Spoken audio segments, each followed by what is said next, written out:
Om Shanti.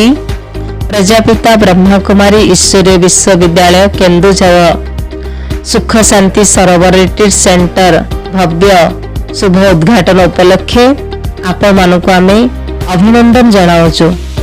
22 February 2025 शनिवार दिन 10:30 घटिकार यही रिट्रीट सेंटर शुभ उद्घाटन कार्यक्रम आरंभ होब।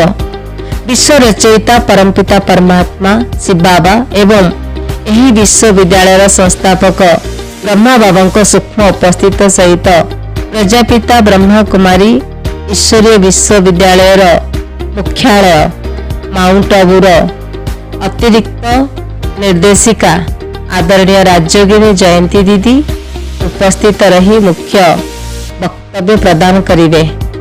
तांको सहित ब्रह्म कुमारी कटक सबजोनर मुख्य निर्देशिका आदरणीय राज्यगिनी डॉक्टर कमलेश दीदी सभारे उपस्थित रही निजर आशीर्वचन द्वारा रिट्रीट सेंटर भविष्य दिग्दर्शन प्रदान करिवे।